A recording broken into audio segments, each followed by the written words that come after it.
Kafir Kristen pemuja Yesus percaya bahwa iblis dulunya adalah seorang malaikat yang karena berkeinginan untuk menyamai Tuhan, malaikat ini terusir dari sorga.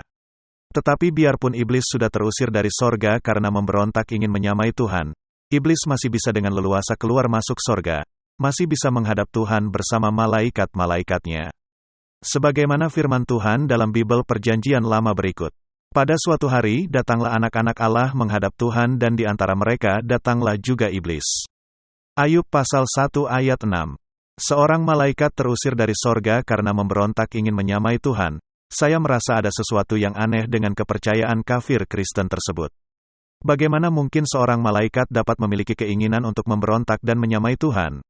Apakah kedudukan Tuhan sedemikian rendahnya dalam pandangan malaikat sehingga dia merasa dapat menyamai Tuhan? Tidak heran jika ada malaikat yang ingin memberontak terhadap Tuhan, karena Tuhan sendiri disebutkan pernah kalah ketika bergulat dengan manusia. Lalu kata orang itu, namamu tidak akan disebutkan lagi Yakub, tetapi Israel, sebab engkau telah bergumul melawan Allah dan manusia, dan engkau menang. Kejadian pasal 32 ayat 28. Lebih aneh lagi, iblis yang katanya sudah terusir dari sorga itu, ternyata masih dapat dengan leluasa keluar masuk sorga. Bahkan iblis bersama-sama dengan malaikat-malaikat lainnya menghadap Tuhan. Tidak terlihat Tuhan menunjukkan amarahnya kepada iblis karena dahulu pernah memberontak ingin menyamai dirinya. Sikap Tuhan yang seperti tak berdaya menghadapi iblis itu, akan membuat iblis leluasa membuat berbagai fitnah. Iblis mendatangi Adam dan Hawa untuk membujuk mereka agar memakan buah yang Tuhan telah melarang mereka untuk memakannya. Fitnah iblis itu berhasil mengeluarkan Adam dan Hawa dari sorga. Iblis dikutuk Tuhan karena perbuatannya tersebut, tetapi kutuk Tuhan itu tidak membuat iblis terhalang dari bertemu Tuhan dan membuat fitnah lagi. Korban fitnah keji iblis selanjutnya adalah Ayub. Iblis yang menghadap kepada Tuhan bersama malaikat-malaikat, menuduh Ayub tidak tulus dalam penyembahannya. Tuhan pun membiarkan iblis berbuat sesuka hatinya, mengambil semua ternak Ayub, membunuh anak-anak laki-laki dan perempuan Ayub, menimpakan borok yang busuk dari kaki hingga kepala Ayub.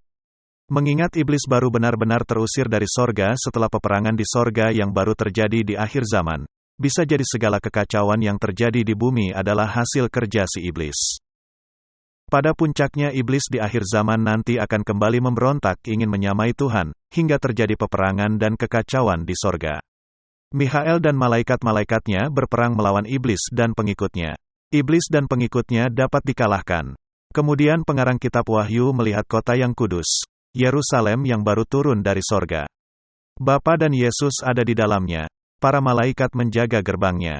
Saya tidak tahu mengapa Tuhan dan umatnya tidak tinggal di sorga saja, tapi justru lebih memilih berdiam di kota kudus, yang diturunkannya dari sorga ke dunia yang baru.